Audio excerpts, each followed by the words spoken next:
अस्सलाम वालेकुम नाजरीन, मैं हूं आपकी होस्ट अनीशा और आप देख रहे हैं K21 न्यूज़ और हमारा शो हेल्थ 21 जो कि ईसा लेबॉर्ट्री की जानिब से है। और आज हमारा जो टॉपिक है वायरल इन्फेक्शन। डॉक्टर साहब doctor Adnan Khan, family physician and child specialist, उनको वेलकम करती हूँ अपने शो पे। अस्सलाम वालेकुम। कैसे हैं डॉक्टर साहब? अल्लाह का शुक्र है, फर्स्ट क्लास। डॉक्टर साहब सबसे पहले तो बताएं ये वायरल इन्फेक्शन होता क्या है? देखें, इन्फेक्शन एंड वायरल, इन्फेक्शन वो होता है जब किसी किस्म का कोई जरासीम आपके जिस्म में चले जाते हैं और वो जाकर आपके टिश्यूज़ अपनी क्वांटिटी बढ़ाकर टिश्यूज़ के साथ रिएक्ट करते हैं, सेल्स के साथ रिएक्ट करते हैं और फिर वहाँ वो रिएक्शन पैदा करते हैं। That's what you call infection. और जी जी जी जी जी आप बोलें। और वायरल वो होता है जैसा इन्फेक्शन जो कॉज होते हैं वो 3-4 किस्म के जरासीम होते हैं जो इन्फेक्शन कॉज करते हैं। अच्छा। जिसमें बैक्टीरियल भी है, वायरल भी है, फंगल भी है और पैरासाइट्स भी हैं। ठीक है। अच्छा डॉक्टर साहब मुझे बताइएगा कि इसका कितना पीरियड लंबा होता है? ये अगर इन्फेक्शन आपको वायरल इन्फेक्शन होता है तो वो कितने दिनों के लिए? ये इसमें भी 2 चीज़ें हैं। एक आपकी बॉडी की स्ट्रेंथ, आपकी बॉडी की इम्यूनिटी जो उसको रेजिस्ट करती है। सेकेंड, आप जो वायरस अटैक कर रहा है वो कितना ताकतवर है। Most probably 3 days, 5 days, 7 days और कभी कभार 14 डेज़ भी होते हैं। ठीक। अच्छा डॉक्टर साहब मैंने अमूमन देखा जब मौसम बदलते हैं तो बहुत जल्दी जो है ना ये वायरल इन्फेक्शन होता है, और अगर एक किसी को घर में हुआ है तो फिर पूरे घर वालों को भी हो जाता है। इसकी वजह क्या है कि इतनी जल्दी वो हम पे अटैक करता है और हम इतनी जल्दी बीमार हो जाते हैं? वो क्या हमारा इम्यून सिस्टम स्ट्रांग नहीं होता? क्या रीज़न हो सकता है? देखिए, वायरस का काम तो अटैक करना है। वायरस जो ना मोस्ट प्रॉब्ली 2-3 जगह बहुत पाया जाता है, जिसमें सबसे पहले जो पेशेंट है उसके ब्रीदिंग से या उसके हाथ मिलाने से उसकी सरफेस पर होता है। सेकंड, उसमें भी होता है, हवा में भी होता है। थर्ड, सॉइल्स में भी होता है। अगर आपके एक घर में अगर वायरल इन्फेक्शन है तो लोग उसको फ़ौरन ट्रीट नहीं कराते हैं, कहते हैं सिम्टोमेटिक ट्रीटमेंट दे दी, घर में कोई मेडिसिन दे दिया। होता ये है कि वो ठीक भी हो रहा होता है तो वो दूसरों को ट्रांसफ़र कर चुका होता है। अच्छा, क्योंकि अब एक चीज़ तो ये है कि हमने भी यही चीज़ सुनी है कि अगर एक को किसी को हुआ तो वो शायद खांसता है या वो फिर कहीं थूकता है, इससे भी हो सकता जी है। जी बिल्कुल। वरना अमूमन मैंने ये देखा कि नहीं, ये एक से दूसरे को नहीं लगता। ज़रूरी तो नहीं है कि आप उसके साथ बैठ के हाथ दबाएं तो लगेगा। ये जो चीज़ें आपको बता दी गई हैं जो आबो हवा में शामिल हो जाती है, उससे ये वायरल इन्फेक्शन हो सकता है एक से दूसरे को भी हो सकता है और बाय एयर भी हो सकता है। ये एयरबॉर्न भी होते हैं, सॉइल में भी होता है, मिट्टियों में भी होता है, आप स्किन के ऊपर भी होता है। इसकी बेहतरीन एग्जाम्पल हमारे यहाँ कोरोना की, अब तो पूरी दुनिया जान गई व्हाट इज़ वायरस। बिल्कुल, उसने सबको बता दिया वायरल होता क्या है। 2-3 साल हम सब ने भुगता है। पर डॉक्टर साहब अभी जो मैं लोगों को देख रही हूँ जिस हद तक बीमार, गला ख़राब, सांस में प्रॉब्लम, बुखार, तो वो तो ऐसा लगता है कि कोरोना के टाइम पे जिन लोगों को कोरोना हुआ था अब उनको अगर ये होता है तो उन्हें लगता है कि हमें लग रहा है कि ये कोई कोरोना की कोई एक किस्म है। हाँ, वायरस तो वायरस होता है ना। Virus is virus. अब उसका एक नाम दे दिया गया था कोरोना क्योंकि वो एक डेंजरस वायरस था। लेकिन दूसरे वायरस की भी, जैसा मैंने कहा था, उनकी भी स्ट्रेंथ होती है। कोई हल्का वायरस होता है, कोई तेज़ वायरस होता है। तो वो जिस तरह से वायरस की स्ट्रेंथ होगी उसके हिसाब से वो आपकी बॉडी पर रिएक्ट करेगा और इन्फेक्शन पैदा करेगा। और हम जो खुद से दवाइयाँ ले लेते हैं, मेडिसिन ले लेते हैं, सेल्फ मेडिकेशन करते हैं, क्या इस तरह के जो इन्फेक्शन होते हैं वायरल इन्फेक्शन, उसमें ये करना क्या ठीक रहता है? क्योंकि अमूमन जो, अब मैं अपनी आवाम की बात करूँगी कि हम अगर एक बार डॉक्टर के पास गए और हमें डॉक्टर ने दवाई दी और वही सूरत हाल दोबारा कभी हुई तो वही मेडिसिन हम मंगवा लेते हैं। यहाँ तक कि हमारा जो पड़ोसी है उसकी भी तबीयत ख़राब हुई, उसे हम बताते हैं कि इस मेडिसिन से हम ठीक हुए, मैसेजेस करके मेडिसिन भी लोगों को बता देते हैं। तो ये किस हद तक हमारे लिए गलत साबित होता है कि इस तरह की चीज़ें करने से? क्योंकि डॉक्टर जो है वो आपकी तमाम चीज़ें आपको देख के अच्छी तरह तभी आपको मेडिसिन देता है ना। हम तो बस उस कंडीशन को देखते हैं, अच्छा आज भी सांस रुक रहा है, उस दिन भी रुका था, आज भी बुखार हो रहा है, उस दिन भी हुआ था, पर हो सकता है वो सांस रुकना और बुखार किसी और वजूहात की बिना पर। बिल्कुल सही कह रही है। इसी तरह है, लोग अपनी नॉलेज करते हैं लेकिन ये उनकी मर्जी है। लेकिन मसला ये होता है कि जब ज़्यादातर लोगों को जब आराम नहीं आता तो ज़्यादातर फिर वो डॉक्टर्स को ही रुजू करते हैं। अब हमारा ये काम है कि हम इसको देखें कि वायरल है, बैक्टीरियल है, कि इसके हिसाब से हम इसको ट्रीट करते हैं। अच्छा, वायरल और बैक्टीरियल में क्या फ़र्क क्या है? मोस्ट प्रॉब्ली हम ब्लड टेस्ट कराते हैं, उसमें WBC काउंट देखते हैं और ESR लेवल, ब्लड CBC में ESR, और उसका बैक्टीरियल का जो बेस्ट टेस्ट है वो ब्लड CS है। उसमें आपको पता चल जाता है कि किसी किस्म का कोई बैक्टीरिया आपके ब्लड में इन्वॉल्व है नहीं है। अगर वो पता चल जाए तो उसके हिसाब से ट्रीटमेंट हो जाता है। कभी कभार हमें वायरल में भी बैक्टीरियल दवाई देनी पड़ती है, क्योंकि कभी कभार वायरल में सेकेंडरी बैक्टीरियल इन्फेक्शन भी इन्वॉल्व हो जाता है। अच्छा। क्योंकि आपकी इम्यूनिटी डिक्रीज़ होती है, तो फिर वो हम देखकर उसके हिसाब से मेडिसिन प्रिस्क्राइब करते हैं। ठीक है डॉक्टर साहब, अभी जो इस टाइम मौसम चेंज हुआ है, मतलब अगर मैं कराची के मौसम की बात करूं तो दिन के टाइम आपको थोड़ी थोड़ी गर्मी लगती है, धूप भी होती है, और शाम जैसे ही होना शुरू होती है तो ठंडी हवाएं चल जाती हैं। और इस वजह से अगर आप देखें तो मेरा भी गला बहुत ज़्यादा ख़राब हुआ है। रात को तो आवाज़ कुछ और हो जाती है, शाम तक कुछ थोड़ी सी बेहतर रहती है कि मैं बात कर सकती हूँ, और उसके बाद ख़राब हो जाती है। तो इस तरह से हम देख रहे हैं कि क्लिनिक्स, हॉस्पिटल्स भरे हुए हैं, और इसी तरह की सिचुएशन है कि गला ख़राब होना, खांसी और बुखार वो वाला जो 2-2, 3-3 हफ्ते चल रहा है कि वायरल है, मलेरिया है, क्या है, क्योंकि मौसम जब चेंज होता है तो फिर ऐसा भी तो होता है ना कि मलेरिया भी हो सकता है आपको। लेकिन मलेरिया जो है ना वो वायरल नहीं होता, स्पेशली डेंगू को छोड़कर। डेंगू वायरल है, बाकी मलेरिया तो आपको मच्छर के काटने से होता है ना, उसमें तो ब्लड में इन्फेक्शन होता है। पता कैसे चलेगा? उसका भी टेस्ट होता है, डेंगू का NSI टेस्ट एक होता है, वो आप करा लें, और मलेरिया का ICT मलेरिया होता है, और मलेरिया पैरासाइट टेस्ट भी होता है, तो उससे आप इजीली डायग्नोस कर सकते हैं। आजकल तो माशाल्लाह लेबॉर्ट्री इतनी एडवांस है कि अगर कोई फीवर या नज़ला खांसी ऑफ अननोन ओरिजिन हो तो उसमें आप इजीली मालूम कर सकते हैं क्या प्रॉब्लम है। क्योंकि अब टेस्ट वैसे भी ये कहते हैं कि आपको अपने टेस्ट करवाने चाहिए रूटीन में, पर होता ये है कि हम जब भी बीमार होते हैं तो हम उस डॉक्टर के पास जाते हैं जो डॉक्टर हमें टेस्ट नहीं देता, ताकि हम अपने खर्चे से भी बच जाएं, एक्स्ट्रा पैसे भी ना लगें, और हमें दवाई भी मिल जाए, हम ठीक भी हो जाएं। तो डॉक्टर भी किस तरह से डायग्नोस करता है कि ये वायरल है, या इसको ये वाला फ़ीवर हो सकता है, या इसको ये वाला फ़ीवर हो सकता है? इसमें कुछ ना कुछ अलग कोई ऐसी चीज़ें होती होंगी जिससे पता चलता होगा। मैं इसलिए कह रही हूँ आपको कि देखने वालों को पता चल जाए कि अगर इस तरह की सिचुएशन है तो आपने फ़ौरन टेस्ट करवाना है। आपने ये नहीं सोचना कि 2-3 वो जो मेडिसिन आपको मिल रही है वही खा के आप ठीक हो जाएंगे, क्योंकि मौसम चल रहा है, वायरल है, तो हमें भी वही हुआ होगा। इसमें देखें, मैं स्पेशली ये करता हूँ क्लिनिक में कि जब मेरे पास कोई पेशेंट आता है तो मैं पहले उसकी हिस्ट्री लेता हूँ कि आपको ये चीज़ कब से है। ठीक है, अगर वो कहता है कि 1-2 दिन से है, मैंने सेल्फ मेडिकेशन में पेनाडोल, आइबुप्रोफेन वगैरह ले लिया है, या एंटी एलर्जी सिट्राजिन वगैरह ले लिए, तो उसमें फिर मैं इसको टेस्ट नहीं करवाता, क्योंकि वो जो सेल्फ मेडिकेशन ले भी रहे होते हैं वो टाइम पर पाबंदी से नहीं ले रहे होते हैं, कभी ली कभी छोड़ दी, ठीक हो गया। लेकिन अगर एक पेशेंट कहता है कि मैं ऑलरेडी मेडिसिन ले रहा हूँ और मेडिसिन के बाद मुझे आराम नहीं आ रहा, मैंने 2-3 डॉक्टर्स भी लिए हैं, then I should usually go for test कि भाई अब आप मालूम करें इसमें क्या प्रॉब्लम है। डिपेंड करता है ये सारी चीज़ें हिस्ट्री पर। अब अगर हर एक को हम पहली मरतबा टेस्ट लिख कर दे देंगे तो पेशेंट्स भी बुरा मानते हैं। यूर राइट, आप 100% सही कह रही हैं कि पेशेंट बोलता है टेस्ट के चक्कर में क्यों पढ़ो, लेकिन उसको समझाना पड़ता है कि देखो भाई तुम 1 हफ्ते से बीमार हो, तुम 2-3 डॉक्टर से भी दवाई ले चुके, अब आपको टेस्ट करा कर ये मालूम करना है कि इसमें है क्या चीज़।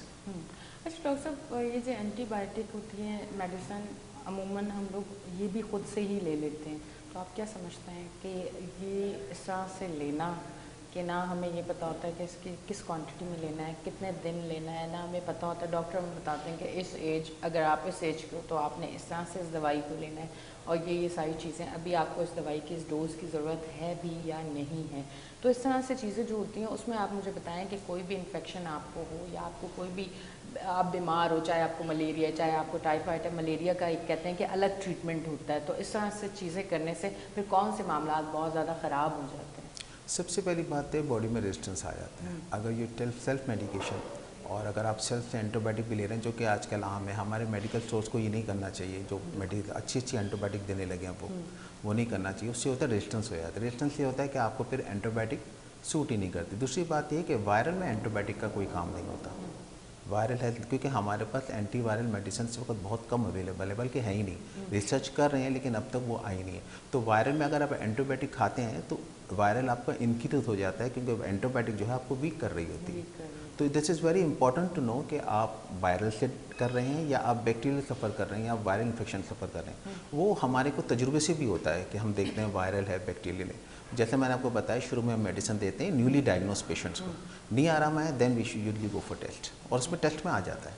ठीक है, मतलब आपने एंटीबायोटिक ऐसे ही नहीं ले लेनी है, आपने अपने डॉक्टर के पास जाना है, और उसके बाद अगर नहीं ठीक हो रहे तो फिर आपने अपना टेस्ट करवाना है। अच्छा डॉक्टर साहब मुझे ये बताइएगा कि अब जिस तरह से वायरल इन्फेक्शन है, अभी कितनी एग्ज़ाम हैं इसकी, थोड़ा सा वो मुझे बताइएगा अभी। देखिए वायरल के तो बहुत सारे एग्ज़ाम हैं, इसमें मोस्ट इम्पॉर्टेंट जो था वो पहले कोरोना वायरस आया था।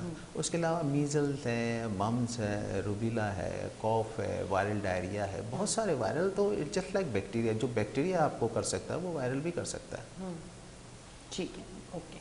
अच्छा जी नाज़रीन, अमूमन हमारे जो देखने वाले हैं उनसे अगर मैं जब भी सवाल करती हूँ तो मेरा मकसद ये होता है कि अमूमन मैं लोगों से मेरा ज़्यादा मिलना जुलना होता है। कुछ शोज़ मैं ऐसे करती हूँ कि मैं आम आवाम के साथ बहुत ज़्यादा मेरी बातचीत रहती है। तो अमूमन मैंने कुछ ऐसे इलाके देखे हैं जहाँ गंदगी बहुत ज़्यादा है, जहाँ पे पानी आपके घर अच्छा नहीं आता, गंदा पानी आता है, या फिर आप जो है वो टैंकर में आया हुआ पानी जो है उसको इस्तेमाल करते हैं, या आपके इलाके में सीवरेज का निज़ाम अच्छा नहीं है। वहाँ लोगों को मैंने बहुत ज़्यादा इस तरह से बीमार देखा है। थोड़ा सा उस हवाले से बताएं कि पानी का कितना अहम किरदार है हमें सेहतमंद रखने के लिए।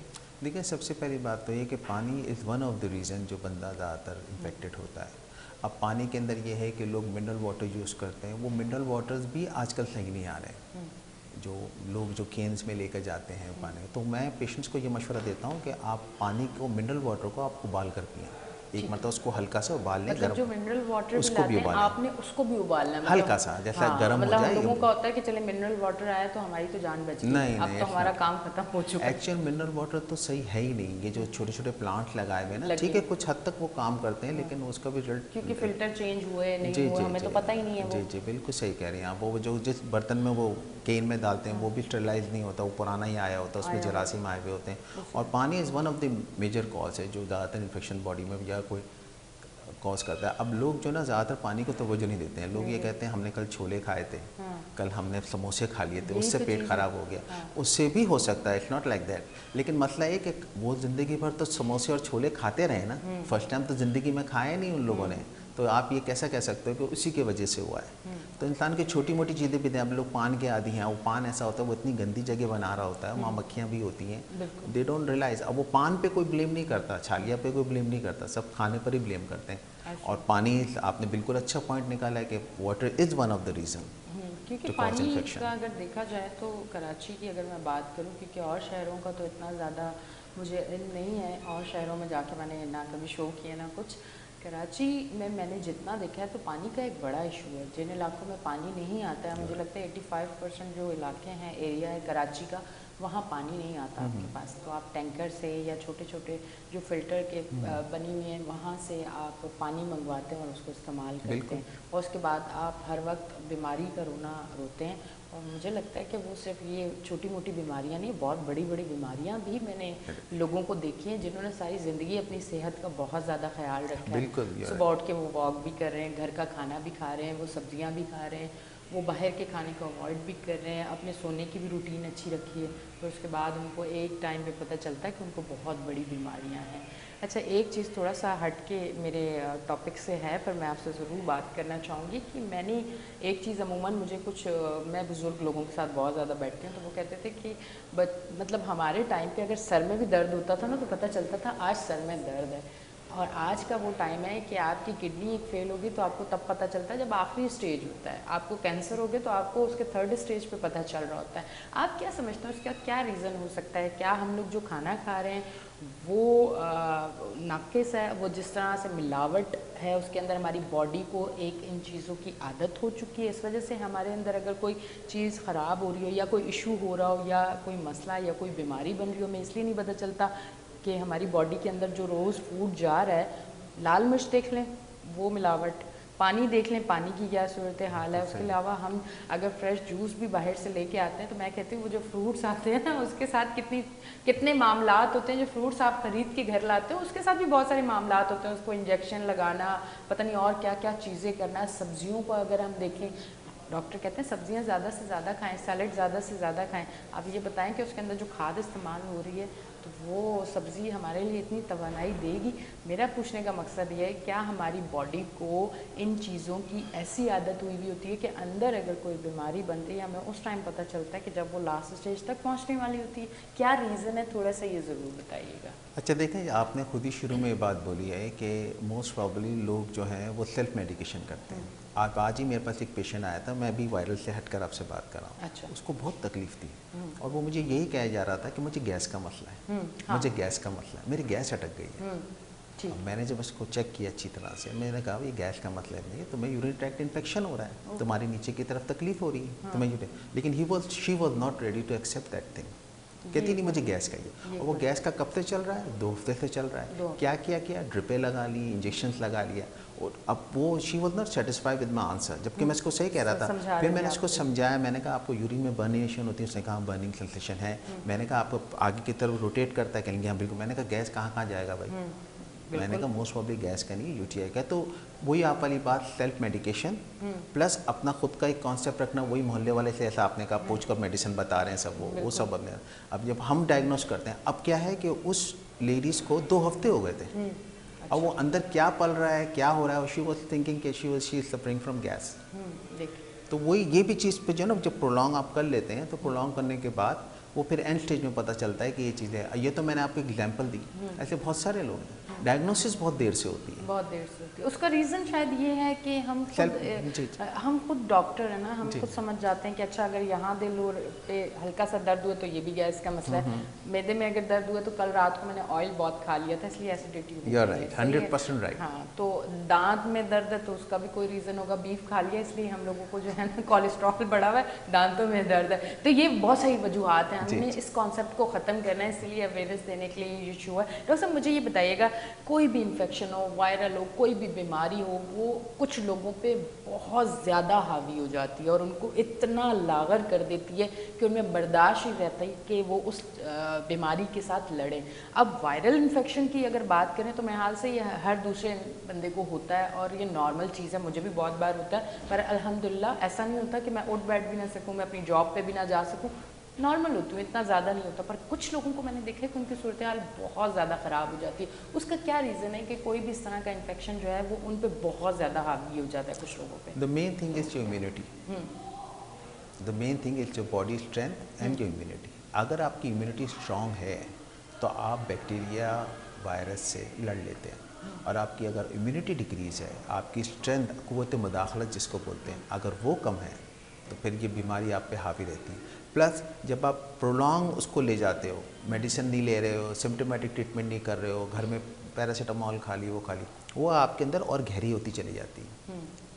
That's the main reason. फिर क्या होता है, फिर वो कॉम्प्लिकेशंस में चली जाती है और सीवियरिटी चली जाती है, बीमारी और सीवियर हो जाती है, ऐसा भी होता है। तो इट्स वेरी इंपॉर्टेंट, बल्कि कोरोना ने तो अब सबको सिखा ही दिया है व्हाट इज़ इम्यूनिटी, लोगों को नहीं पता। और उस टाइम यही बात हो रही थी, आपने अपने इम्यूनिटी को किस तरह से बूस्ट करना है, क्या सारी चीज़ें हैं, और लोग उस टाइम कर भी रहे थे, और मेरे हाल से वो लिमिटेड टाइम के लिए लोगों ने किया। और अब उसके बाद उनकी रूटीन यही है कि एक तो टाइम पे सोना नहीं है, एक बाहर फास्ट फूड जो है वो खाना है, और बहुत सारी और ऐसी चीज़ें हैं। तो आप डॉक्टर साहब क्या कहेंगे देखने वालों? देखिए, इम्यूनिटी फ़ौरन डेवलप नहीं होती। फॉर एग्जांपल लोग कह रहे हैं खजूर खाने से इम्यूनिटी बढ़ती, फॉर एग्जांपल, लेकिन आपको ये खजूर 1-2 साल खाने हैं। इट्स नॉट लाइक दैट कि आप बीमार हैं, लोग कहते हैं बुखार हो रहा है, हमने सूप पी लिया, वो सूप काम ही नहीं करेगा। आप कुछ अरसे तक वो सूप पिएंगे तो वो काम करेगा। तो ये जो कुदरती आपकी इम्यूनिटी बनती है। दूसरी बात है कि इट्स वेरी इंपॉर्टेंट, जो मैं समझता हूँ इम्यूनिटी के लिए, यू शुड स्टे एक्टिव। आप जो भी खा रहे हैं उसको आप हजम करें, उसको अपने जिस्म को लगाएं, वरना वो जो भी आप खा रहे हैं ताकत की चीज़, वो वेस्टेज में चली जाती है। लोग खा रहे हैं, अच्छी मुरगन चीज़ें खा रहे हैं, जाकर सो गए, और वो सोने से ये हुआ कि उसने आपकी चीज़, वो आपकी बॉडी को उसने तवानी दी नहीं। अब जब तवानाई नहीं मिलेगी, इम्यूनिटी नहीं होगी, इंक्रीज़ होगी, तो क्या? अब आप देखें लोअर जो मतलब जो ऐसे लोग हैं जो लोअर मिडिल क्लास हैं, वो आपसे ज़्यादा एक्टिव रहते हैं, और आप ये भी नोट कीजिएगा जो लोग ज़्यादा एक्टिव रहते हैं वो कम बीमार पड़ते हैं। जी हाँ, मेरे पास बहुत सारे पेशेंट्स ऐसे थे जिनको कोरोना आया भी, वायरस, और वो छू कर चले भी गए और उन्हें पता भी नहीं चला। उसकी वजह कि उनकी इम्यूनिटी बहुत स्ट्रॉन्ग थी। हालांकि उनका खाना पीना इतना अच्छा नहीं था, जंक फूड उनका नहीं था, they were not having a very rich meal, लेकिन still they have good immunity. और वो खुद भी कहते थे हम बीमारी कम पड़ते हैं, बल्कि कुछ लोगों ने तो वायरस को एक्सेप्ट भी नहीं किया। ये सब झूठ बातें हैं, सब बेकार बातें हैं। वो इसलिए कि अल्लाह ने उनको बचाया हुआ था। अगर उनको पड़ती है तो उनको पता चलता क्या हो रहा है। उनको कुछ लोग तो ऐसे भी थे कि जिनको हुआ और उनको सांस लेने में इतना मसला हुआ कि फिर वो, हमारे खुद काफ़ी जानने वाले ऐसे हैं जो फिर इस दुनिया में अब जी, है जी। भी नहीं, और इसी वायरस की वजह से वो अब इस दुनिया में भी नहीं रहे।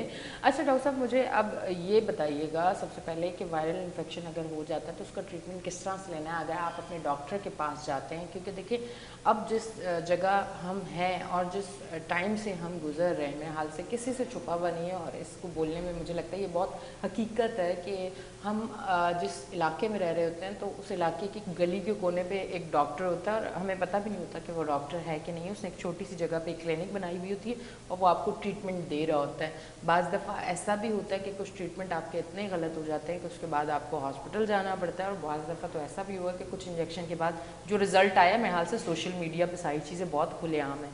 तो कुछ अवेयरनेस देने के लिए आप आवाम को बताएं कि अगर इस तरह से कोई इन्फेक्शन होता है तो उसका ट्रीटमेंट आपने किस तरह से लेना है। इस ट्रीटमेंट में क्या किस हद तक ज़रूरी होता है कि एंटीबायोटिक, और किस हद तक ज़रूरी नहीं होता बच्चों के लिए और बड़ों के लिए, आप थोड़ा सा बता दें। देखिए, डिपेंड करता है जो इन्फेक्शन है वो किसका है। ठीक है, जैसा मैंने आपको बताया 4 किस्म के इन्फेक्शन होते हैं, बैक्टीरियल, वायरल, फंगल, पैरासाइट। अच्छा, अनफॉर्चुनेटली आप टॉपिक ये वायरल इन्फेक्शन का है। वो इन्फेक्शन जो वायरस से कॉज होता है उसको वायरल इन्फेक्शन कहते हैं। हमारे पास वायरस की कोई ख़ास मेडिसिन है नहीं, तो इसमें आपको सबसे इम्पॉर्टेंट चीज़ उसकी मैनेजमेंट है। सेकेंड, देन ट्रीटमेंट है। मैनेजमेंट में आप क्या करेंगे, डिपेंड करता है आपके वायरस ने आपकी बॉडी में क्या हार्म पहुंचाया है। फॉर एग्जांपल, अगर वो गले में पहुंचाया तो सोर थ्रोट होगी, गले में तकलीफ होगी। सीने में होगा तो खांसी नज़ला होगा। पेट पे जाएगा तो वो डायरिया कॉज करेगा, एब्डोमिनल क्रैम्प्स, पेन सब कॉज करेगा। अब मैनेजमेंट क्या होगी, मैनेजमेंट में होगी कि अगर आपको सोर थ्रोट है तो आप ठंडी चीज़ें ना खाएँ, सूप पिएँ, गर्म चीज़ें ज़्यादा इस्तेमाल करें।